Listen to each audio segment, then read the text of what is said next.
How's it going, everybody? JT here, coming at you with another episode of Pokemon Go, and the Ultra Unlock Part 3 is going to be going live very soon. In fact, it's going to be going live this Friday, August 20th at 10 a.m. your local time, and I thought let's make a little tips and tricks video so you can make the most out of this event. Now, to start this video off, we're actually going to focus on the free-to-play aspect of the game, because I know a few people have decided to go free-to-play for a little while until we hear back on September 1st, so let's focus on that bit right now. Though there isn't a lot to do for the free-to-play section, there is actually some cool stuff that you should focus on. And primarily what you're going to be focusing on is the wild spawns. Now, we do know that there's going to be the brand new Gen 8 Pokemon, Wulu, Corvette, and Phalanx, which is pretty exciting, and we'll dive into those in a little bit, but we also know that there's going to be Trubbish in the wild, and Galarian Darumaka, which is actually really cool. But let's just focus on the Trubbish real quick. So, it's cool because it can be shiny, it's been released before.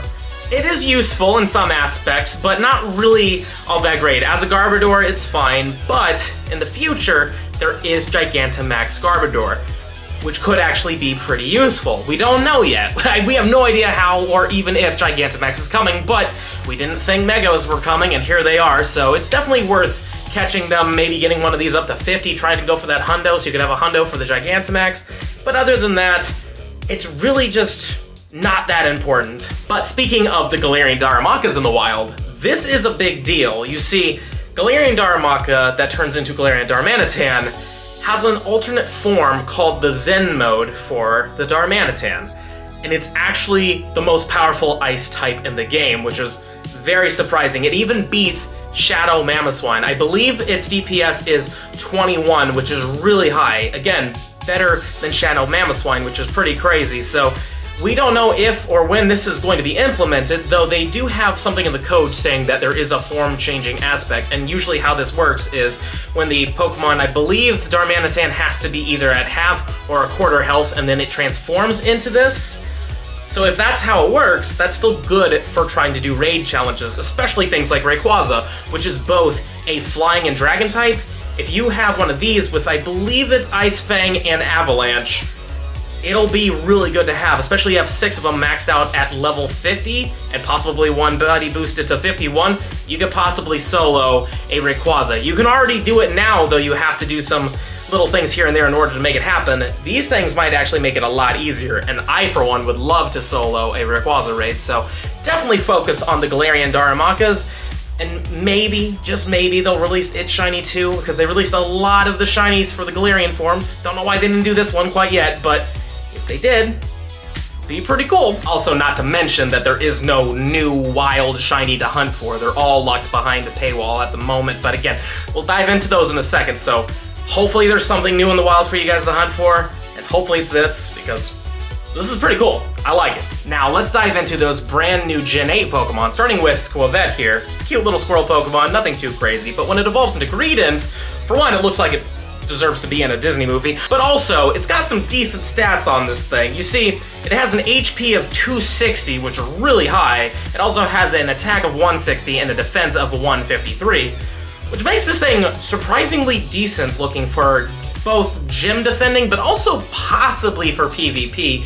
We don't know what the moves are yet. Those are not even registered quite yet, but maybe it'll get some good moves. I mean, if it gets Body Slam, that's great, because Body Slam is a good spammy move, and if it gets something like, I don't know, Mud Shot or something like that to help charge the move up fast, it could be pretty good and also be able to take a lot of hits. It'll have weakness to fighting types, but that's not the worst thing in the world. There's ways of dealing with it, especially if it gets lucky and gets like a psychic move, though I highly doubt that. But, you know, Greedent's an interesting one. I'll definitely try to get a good PvP one if I were you. Next up, we've got Wulu, which is a cute Pokemon. It looks great as a cute little sheep, and it has an amazing shiny, and would be a really cool surprise Niantic if you were to add that in the wild for people, wink. But anyways, it evolves into Double, and Double is also pretty interesting when it comes down to stats. It has an HP of 176, an attack of 159, and a defense of 198, making it a more defensive, you know, kind of like a PvP slash gym defender Pokemon. And its CP at level 50 as a 100% is a 2478, which is pretty good, seeing that you could throw that into Ultra League, because the limit there is 2,500, so pretty great. As a level 51 with the ability boost, I believe it is 2507, which makes it too high, but still That's great. So try to go for a hundo one of those, possibly, because it could be good. I mean, in the main series, it's got some decent moves and some decent coverage, and I could honestly see this thing also having Body Slam, seeing that it is a normal type, but it might get a little bit of a fighting move as well. I mean, it gets Double Kick in the main series, though that's not in the actual Pokemon Go PvP kind of movesets, but it would be cool. I could see this thing having play, but again, we're not too sure just yet, but it's definitely worth trying to get a hundo of one of these for the Ultra League, and then of course you want to get PvP stats, though at this current time I don't know what those are. And the last brand new Gen 8 Pokemon that will be spawning in the wild is Phalanx, which is really cool. This is honestly the coolest looking and the most different looking Gen 8 Pokemon that they're introducing, and also it is a pure fighting type. The other two were just pure normal types. This is a pure fighting type, so it's different, and it technically has the advantage over the other two in terms of typing. But yeah, in terms of stats, it's pretty interesting. It has a 163 in HP, it's got a 193 in attack, and it's got a 170 in defense, which makes it interesting due to the fact that it has a higher attack like most fighting types do, but it doesn't quite max out to a good point for a hundo. You know, it's not something you're really going to want to use in raids, and it doesn't feel too squishy for PvP, but it really depends on the moves it gets.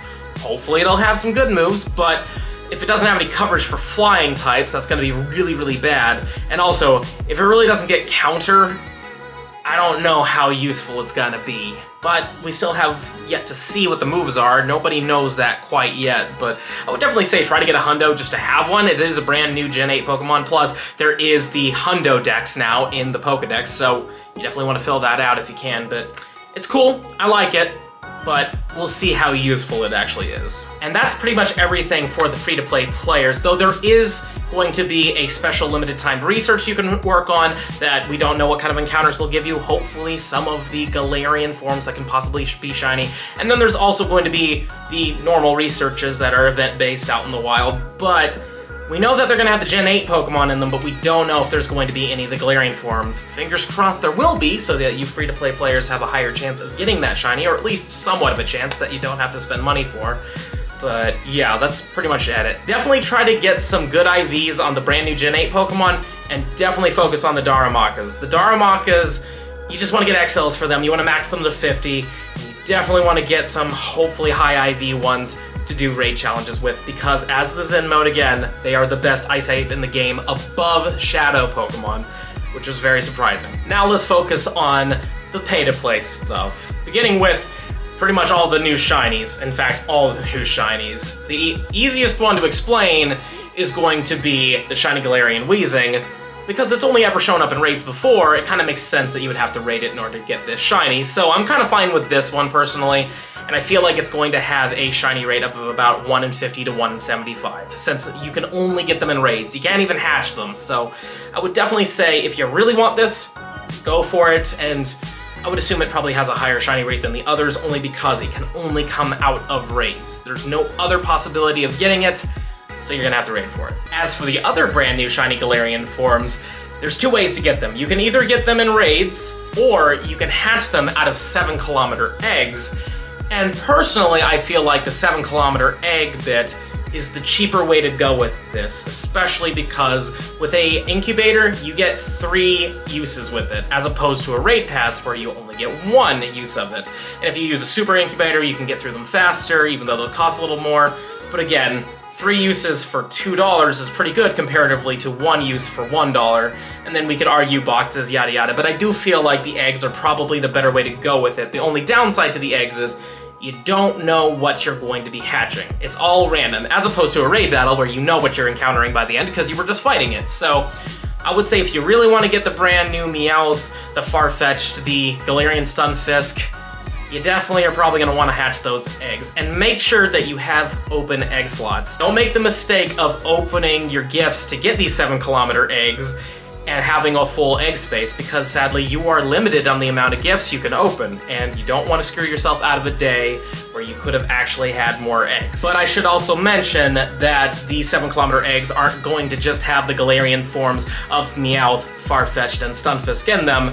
There's also going to be Galarian Zigzagoon, Galarian Ponyta, Galarian Darumaka, and Galarian Slowpoke as well, which means that the majority can be shiny, but the Slowpoke and the Darumaka can't be. Even though we have the normal forms, they're non-Galar forms shiny, we can't currently get those ones shiny in this event. At least they haven't made a surprise announcement, or we haven't like learned that they've actually done this. So there's a chance that you might not even hatch something that can be shiny, but out of everything in here, only 2 things cannot be shiny. So again, I think the 7-kilometer eggs are a better way to go than spending a lot of money on raids. But I mean, honestly, the best play, if you're really trying to shiny hunt for it and you don't mind spending money on this game, is doing both until you get them. But again, that definitely costs money. Now, when it comes down to the brand new Gen 8 Legendaries, Zacian and Zamazenta, unfortunately, these are their downgraded forms. This is the Hero of Mini Battle forms, which means they're not as good as when they get upgraded with the Sword for Zacian and the Shield for Zamazenta. When it gets the Sword, it's probably going to have an amazing attack boost, and when the other one gets the Shield, it's probably going to have an insanely good defense bonus. But yeah, I mean, I would say definitely just use your free pass on these things when they come out. They do have differing times that we'll dive into in just a second, but yeah, I don't see them having much use, though I could be wrong. We never know. The movesets do differ a bit depending on forms, both with the Incarnate and Therian forms of the, Genies. Their movesets do change, so there's a chance that these could actually have some use, but for now, I would just say, unless you're a Hundo hunter, because they can't be shiny, just use your free pass when they come out. Zacian will be coming out first at the beginning of the Ultra Unlock event on Friday, August 20th, and it is a pure Fairy type, so definitely use Steel types. If you've got a good Shadow Metagross with Meteor Mash, use it against this thing. I expect this to put out a decent amount of damage, but since it's a pure Fairy type, I don't think it's going to do too much damage, and it's going to be squishier, so it'll definitely be the easier of the 2 to defeat. And when it comes down to Zamazenta, it'll be coming out on the 26th of August, and for that one, it is a pure fighting type, so use your Shadow Mewtwo's, really.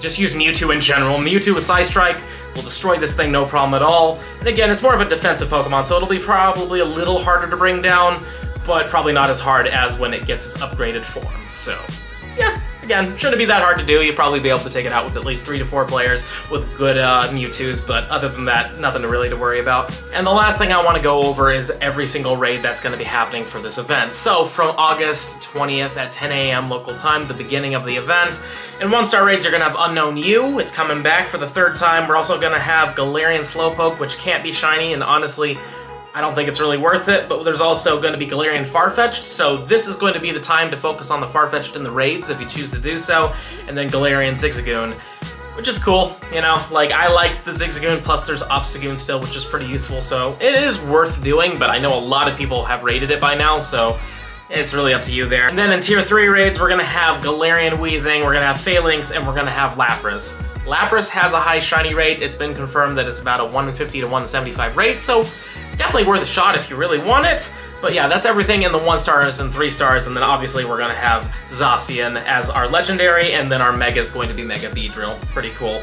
But then starting from August 26th at 10 p.m. your local time, we're going to have Unknown U again in 1-star raids. We're going to have Galarian Meowth. It's actually going to be taking over from the Slowpoke and the Farfetch'd. And we're also going to have Galarian Darumaka and Galarian Ponyta. So there's a little bit of switch outs here. Again, I'm a little rated out when it comes to Ponyta, but I definitely will probably be rating for the Meowth because it is a great shiny and I really want it.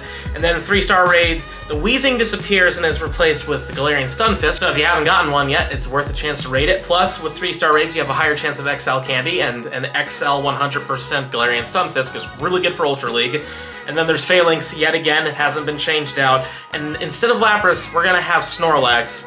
And I don't know what the shiny rate is like on that. They could have boosted it, they definitely did during GoFest, but they may have brought it back to being full odds, so I don't know.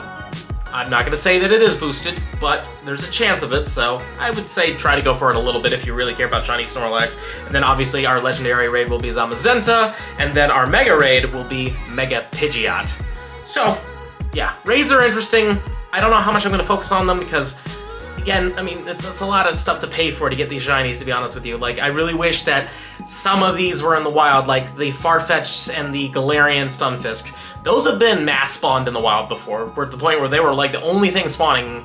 You guys could have done that for this event too. So I don't know how much I'm going to spend on this event specifically. I'm going to spend a little bit because I do enjoy hatching eggs and I really enjoy doing raids.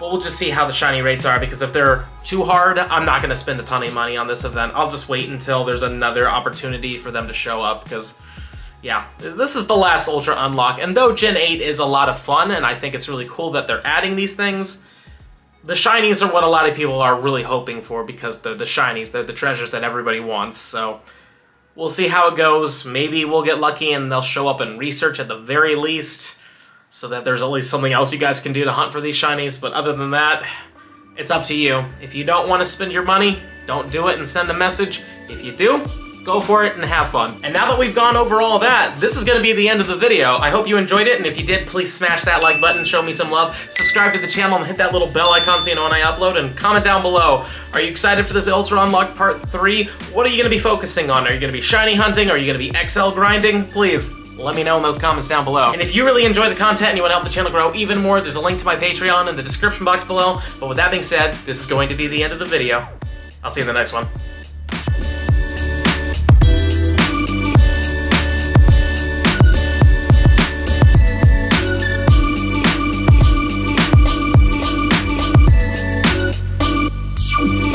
What?